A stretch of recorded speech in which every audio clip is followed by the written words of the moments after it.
everyone. My name is Marite. I'm here from Latvia, and I work for Swedbank, which is the largest bank in Sweden and the Baltic countries, Latvia, Lithuania, and Estonia. And what I want to share is our story of how a bank that is as old and complicated as ours has managed to become really digital and innovative. And to kick off, just a little bit about the bank itself. Swedbank was founded over 200 years ago in Sweden with the goal to help fight poverty and teach people to save for a better future. Sounds quite good, right? At the moment, the bank has grown. We have 7 million private customers and 600,000 corporate customers. So if you think about the bank of this size, of course, to serve all of these customers, automation and digitalization are really key. And a little bit about our digitalization story. On the slide behind me, you can see how customer habits have evolved. So we started at a point where, internet banking became a thing. And then very quickly, we see that mobile actually is surpassing internet banking and keeps growing and growing exponentially. And if you ask me about, well, how will we bank in the future? A couple of trends that we see actually from our markets already are that, first of all, we'll be asking Siri to make a payment to the electricity bill or whatever. So we'll be using IoT or audio devices, sound recognition, speech recognition. And we also see that third-party integrations will increase, which means that people will log into the bank not from the banking application, but through some type of other fintech that they like more. This is specifically topical in Europe, where we have different types of legislations that enable it.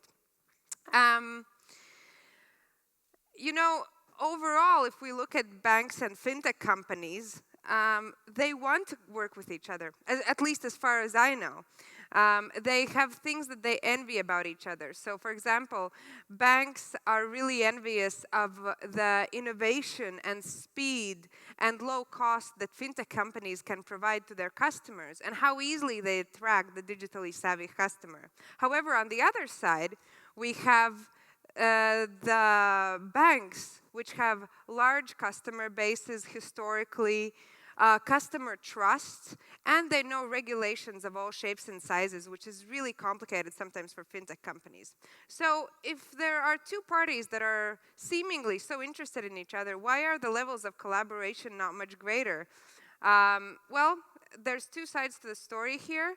From one side, we have the banks, which would like to find fintechs to collaborate with, but it's hard to do with weak innovation cultures, scattered organizations, and IT systems from somewhere between the 1970s. And fintechs are really good with speed and cost. However, they have no clue what the belly of the beast or back office of a bank looks like. So working together for these two parties becomes increasingly complicated. It's time-consuming and expensive. However, there is something that I want to say on behalf of the banks. They haven't had an easy time in history. And to kind of illustrate that, how far we're going when we're talking about banking, there's 3 random objects behind me. You're all out of lunch, so let's play some history trivia. So first we have the hot air balloon. It was invented by the Montgolfier brothers in the 17th century when it first took flight. Next up, there was a gentleman, he was actually a Benedictine monk called Dom Perignon. And his job was to ferment wine, as religious people do in their basements. And he was trying to ferment white wine, and it kept showing up with bubbles. So one day, frustrated, he tasted his failed experiment. And then he exclaimed, "Come quick, I think I've tasted the stars." And thus, champagne was born. And last but not least is a guy named John Montagu, who was the 4th Earl of the county of Sandwich. It's a real place. You can look it up. And this guy was a statesman, but also a notorious gambler.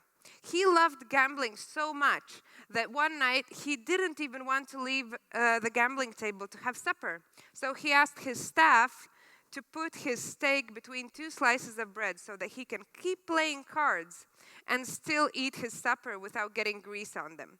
And thus the sandwich was born. Now, why am I sharing these 3 examples? Obviously, I want you to know that I am amazing at Googling random stuff. But more than that, I want to compare these 3 things to a bank in Italy. I will not try to pronounce the name of it. There's always one Italian in the audience shaking his head. But this is the oldest bank in the world that is still in operations today. So this bank has been working since before you could enjoy champagne, have a sandwich, or take a flight in a hot air balloon. And if we go back to the time when it was its first origins in the 14th century, these guys have been in business since before we had flushing toilets.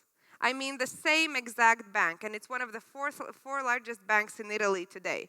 So when you have that much of baggage, you can imagine why it's really hard to innovate in an organization. So those are hard wheels to get turning with such amounts of legacy. But how to succeed? That's the big question. Am I here to paint a very depressing picture for you? Absolutely not. I know that there are ways that any company, not even a bank, can move into the future. And Swedbank, at its 200 years compared to this bank, is a mere baby. Yet, we have found ways to move into a digital era with our customers. And for us, that comes in 4 different sections. So there's 4 ways we work with innovation. One of them is internal innovation, the other one is open banking, the third is partnerships and investments, and last but not least, it is community, which is one of the things that I strongly work with. And you can think of these as 4 wheels of a car. If one of them breaks down, the whole car stops going forward at the rate it should be. And I'll go deeper into each of them. So first of all, internal innovation. Now, nobody knows you as well as you know yourself. So starting from your own organization and how you work and how you create new solutions is probably the most important thing. But it's also the most time-consuming and probably the most expensive one to tackle. However, there's different projects that you can do. We have 3 that I really like at Swedbank. One is called the Swedbank Academy. Since we have so many courses of trainings to do for employees, starting with anti-money laundering courses that every single person of our 1,700 employees has to take, and ending with a course on mindfulness or meditation for personal use. So we have a huge array of courses in this Swedbank Academy, and it has online courses and offline courses and offers employees to keep learning throughout their career, especially today when you think about all the jobs that are changing and are going to change because of the new technologies. You don't want to lose people just because their knowledge is outdated. Ideally, you simply improve their knowledge base. So this is what we do with that. Then the other thing is digital sprints or design thinking. So this is something like a service that we create for different departments. We go in, we figure out what their problem is, and then we apply different new methods of thinking or of working to help them tackle it in a new way. And last but not least, which I really like, is an idea bank. It's basically an online platform. You can imagine it looks something like Facebook. Anyone can type in the idea they have, how to improve the company. It can be anything starting with, we should have better descriptions on this product, and ending with, I think we need a second microwave in the kitchen. So it can be any type of idea, and then ideas are liked or disliked or commented, and then moved along with the different project managers that manage them. And this helps us in the way that normally when you have a team, you don't think to ask the guy in the front office who's actually dealing with the customer for, hey, what we should do with this product. This allows any employee any place in the organization to speak up, and if there's enough people that agree, then those changes are implemented. Now, after internal innovation, there's open banking. Just to get a feeling, how many of you have heard of open banking as a term? Okay, quite a few. So this is probably a bit more popular now in Europe, the EU, where there's a new type of legislation called PSD2, which allows, in very simple terms, the fintech companies to plug into the banks as easily as you would plug in your iPhone into the charger. Well, it's a bit more complicated than that, but let's imagine it's so beautiful and easy. And what this allows you as a customer is you can go to a fintech application and say, hey, this solution is really awesome. I want to give them my bank data so they can do something cool with it. And I don't mind that they do it. So this allows you to choose actually where your financial data is going. Banks are not keeping it just to themselves anymore. And this means for the bank, since it's so easy to plug in, that there's going to be more and more and more solutions added to the network of companies that you can work with.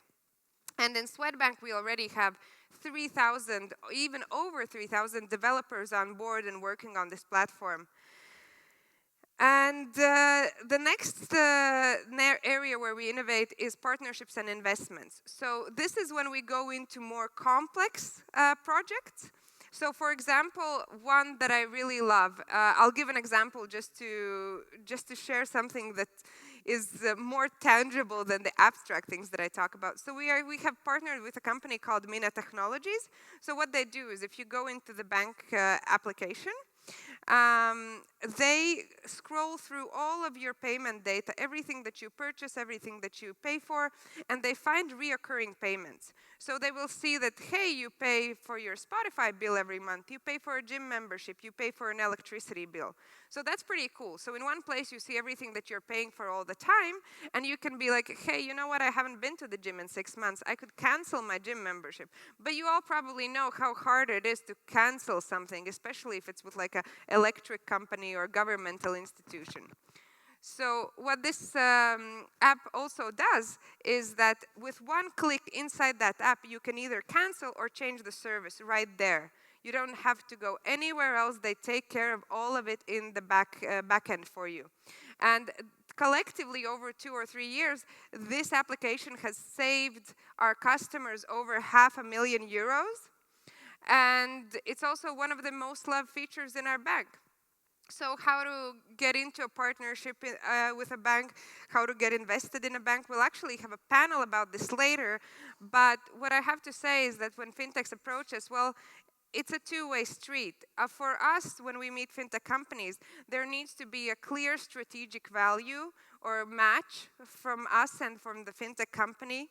There also needs to be a way to increase customer satisfaction, like it is with this application that I just mentioned, or there needs to be a way to create new business models. As we see, banking is going into many different directions now, beyond even what you would typically consider that a bank does. And last but not least is our community efforts. Now, as I mentioned with the company, with this app before, sometimes it can be really hard to get to this collaboration. It takes a lot of time, it's a complicated process, and we can't just collaborate with any company. However, there's amazing ways for us to discover new talent across Europe, and that is through acceleration programs. We actually have partnered with Startup Wise guys on 2 accelerator programs focusing on fintechs now. Now we're running the 3rd one, and it has been a great way not only to follow new ideas and see how they develop and help them through mentorship and giving them workspaces, but it's also a great asset to our company in building our internal innovation culture, because when employees go in as mentors and meet startups, they're also challenged by how these new companies think about the products and areas they've been working in for so long. So this is one of the efforts of what we show to our show to the community, and that is a very important aspect for us, because when you look at fintechs, and there's an abundance of them in Europe, we want them to approach us and think of us as the first bank that they want to talk to. So we want to be interesting for them. We want to be visible. And we do that through programs like this and through different initiatives. One of the main ones that we do now is co-working spaces. We run 2 co-working spaces, one in Riga and one in Vilnius. And host fintechs there. We host events there, help with mentorship. And they've been so successful that I think in the next few years we'll be opening some more spaces like this. Now, that's a bit about Swedbank from our perspective, how we've done things. And of course, it hasn't happened overnight and it hasn't been all shiny and successful. I think if I hadn't worked for the bank as long as I have, I'd look a lot younger right now. But of course, there's still ways, through trial and error, we've learned a lot of things. So to quickly summarize, I think that there's 3 steps to success, especially in the banking area, but I think in any area in general. One of them is integrating innovation. So as I mentioned, all of the internal innovation initiatives, well, this type of thing doesn't happen if your management isn't on board. If there's just one soldier fighting the innovation fight in the organization, that's probably the worst job in the company. And the other thing that I think is important is also how you handle the processes of how you work with fintech companies. So if you're going to a meeting that you know that, listen, our integration process usually takes 4 months, it will go through steps like so and so, and you don't go in there not knowing what you want to offer, because the startup community is quite small and gossipy, and you don't want to gain a bad reputation as an organization early on, because it will become so much harder attracting potential partners in the long haul. And last but not least, tapping into the ecosystem. So, large organizations can decide to be really big, fat cats, knowing everything. We go in and we say, you guys, now we are in the ecosystem, now we got this, we're going to do this and this and that. Well, that really doesn't work out very well. What we did when we started entering the startup ecosystems in the markets we work in, we went in very humbly and asked, guys, what is it that you need? How can we help? And through those discussions with various stakeholders in the industry, that saved us a lot of time and money creating activities that nobody actually cared about. So we didn't go in trying to know it all. We went in trying to see how we can help. So that's why in some markets we have these co-working spaces, and others we run informative events or support conferences, whatever the local ecosystem needs. And that has helped us become a player in those fields. And I see my time is running out, and I want to finish with a quote from the 90s by Bill Gates. And it is, banking is necessary, banks are not. And banking is truly a utility business. You go to the bank, you go to the dentist, same thing. Neither of those things is absolutely pleasurable. And when Bill Gates said this in the 90s, it left most bankers indifferent, some of them shocked and outraged. But this statement is proving to be more and more true with every day today. As we see all these new fintech companies coming into the space, we see that maybe bank isn't the only way to actually manage your finances. So what I can say is that banking is going through somewhat of a perfect storm right now. The same way that Airbnb and Booking.com changed the travel industry, or Uber or Bolt changed the transportation industry. After these big shifts, us as customers got a lot more decent services that help us in our everyday lives. They're more intuitive and more price competitive. So at the end of the day, I can be talking about fintechs and banks for quite some time. But the most important thing and the most important aspect in the core of all this is us as the customers. And I think that no matter who wins in this race between banks and fintechs, collaboration should be the key, in my opinion. But at the end of the day, we can all have a glass of champagne, eat a sandwich on a hot air balloon, and make a toast to seamless financial services for the future. Thank you.